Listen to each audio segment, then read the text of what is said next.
गई थी अम्मी के साथ बाहर कुछ सामान लेने के लिए।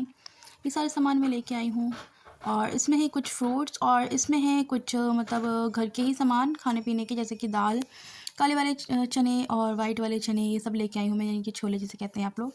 तो ये सब चाट बनाने के लिए बड़ा अच्छा रहता है। आलू की चाट बनाने के लिए वाइट वाले चने, बाकी फ्रूट्स सब कुछ है गाइस। घर का भी देखना पड़ता है और बाहर भी लेके जाना पड़ता है, सामान लेने के लिए जाना पड़ता है बाहर। तो बस ये सब सामान मैं लेके आई हूँ और ज़ोहर की नमाज़ पढ़ने के बाद फिर मैं आ गई थी किचन में। किचन में आने के बाद सबसे पहले मैंने फ्रूट्स को कटिंग करी। सबसे पहले मैंने संतरे को करा, क्योंकि संतरा का बड़ा रहता है और इसमें बड़ा ईज़ी रहता है संतरे को छीलना। और इसमें जो वाइट सा था ना, ये मैंने हटा दिया और बस इस तरह से हमने संतरे को साइड कर दिया। एक ही संतरा काटा है बस मैंने गाइस, क्योंकि संतरा इतना हमारे घर में कोई पसंद नहीं करता, लेकिन फिर भी खाना चाहिए क्योंकि बहुत ज़्यादा हर फल में कोई ना कोई शिफा अल्लाह पाक ने दी है। उसके बाद फिर चीकू था, चीकू को मैंने कट करा और कट करने के बाद इस तरह से इसकी बीज जो थी ना वो मैंने निकाल दी है। चीकू को भी हमने रख दिया सही से करके और उसके बाद फिर हम बनाएंगे इसकी फ्रूट चाट। फ्रूट चाट मैं बना रही हूँ पपाया एंड बनाना से। तो सबसे पहले बनाना लेंगे। मैंने यहाँ पे फ्रूट चाट के लिए हैं 4 बनाना और उसको मैंने अच्छे से इस तरह से इसका छिलका निकाल दिया है। और छिलका निकालने के बाद फिर मैं इसको बिल्कुल पतला पतला बिल्कुल कटिंग करूँगी। देखें इस तरह से, कहीं भी आप फ्रूट चाट बनाओ ना तो पतला पतला ही कट करना, वो बड़ा ईजी रहता है। उसके बाद फिर हम इसमें पपाया को कट करेंगे। पपाया की भी हमने एक स्लाइस लेनी है और उसको बहुत पतला पतला करके इस तरह से कटिंग कर देनी है। जैसे ऑमलेट कट में प्याज आप कट करते हो, बिल्कुल उस तरह से आपने कट करना है। दोनों चीज़ को अच्छे से हमने कटिंग कर लिया और कटिंग करने के बाद अब हम इसमें डालेंगे नमक और थोड़ी सी चीनी। तो पहले हमने इसमें डाली है चीनी 1 चम्मच और इसमें आधा चम्मच नमक ऐड कर दिया और अच्छे से सबको मिक्स कर दिया। बस सारे फ्रूट्स को मैं रख दूँगी फ्रिज में, क्योंकि अफ्तार का टाइम हो रहा है। और उसके बाद फिर मैंने पढ़ी असर की नमाज़ और असर की नमाज़ के बाद फिर मैं किचन में आने के बाद मैंने पकौड़ियों का रेडी करा। गाइस, पकौड़ी के लिए प्याज और आलू अम्मी ने मुझे कटिंग करके दिए थे और सब मसाले भी अम्मी ने मुझे मिक्स करके दे दिए थे। तो सब कटिंग करके अम्मी ने दे दिया था, बस मैंने बनाया था। और बाकी ये नमूना बनाया था अम्मी ने, अलीशा की फरमाइश पे कई दिन से कह रही थी अम्मी नमूना बनाई, तो मैंने कहा चलो ठीक है आज तुम्हारी नमूना बना ही देते हैं। तो ये नमूना मैंने बनाई था और अम्मी इसको निकाल रही थी। उसके बाद फिर मैंने सबसे लास्ट में गाइस में पकौड़ी को फ्राई करती हूँ गाइस, क्योंकि ना बड़ा सही रहता है लास्ट में गर्म करते हैं तो अफ्तार के टाइम तक ये आराम से गर्म रहती है। तो बस इस तरह से मैंने पकौड़ियों को डाला है। जो मज़ा हाथ से बनाने में है ना, वो मज़ा चम्मच से बनाने में नहीं है। तो हाथ से बड़ा अच्छा रहता है, देसी स्टाइल लगता है और काम जैसा थोड़ा देसी स्टाइल की तरह ही करना चाहिए, तो बहुत सही रहता है।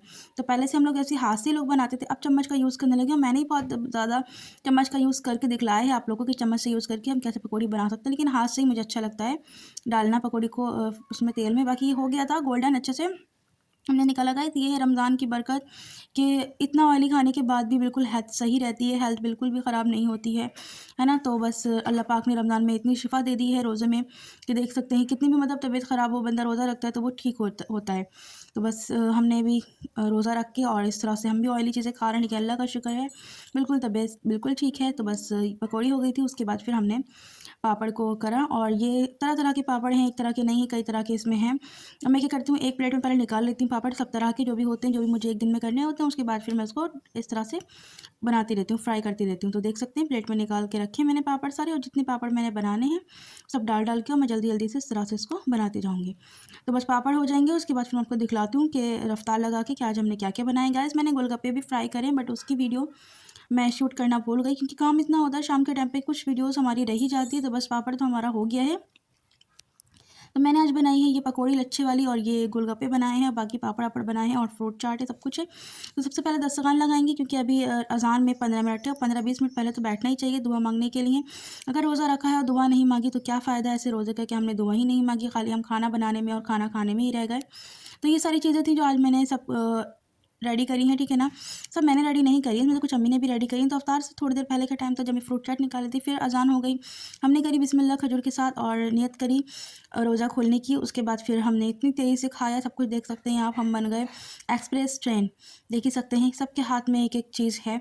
तो कैसे मजाक कर रही हूँ, ऐसा नहीं है, ये मैंने थोड़ी सी वीडियो को फास्ट कर रखा है, ठीक है ना, ताकि थोड़ा अच्छा लगे देखने। और ना आप लोग कमेंट करेंगे दी इतनी जल्दी तो सब कुछ खा लिया आपने, कैसे खा लिया।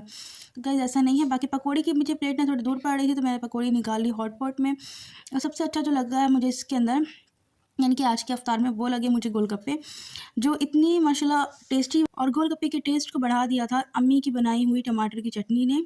और वो बहुत टेस्टी थे, बहुत ज़्यादा टेस्टी थे। हमने गोलगप्पे को ट्राई करा नमूने के साथ, आज थोड़ा हमने अलग ट्राई करा है, ठीक है ना। गोलगप्पे को नमूने के साथ हमने ट्राई करा, नमूना डाला थोड़ा सा उसके अंदर और डाला उसमें हमने थोड़ी सी रेड वाली चटनी चटनी जो अम्मी ने बनाई थी, और उससे हमने गोलगप्पे को एंजॉय करा।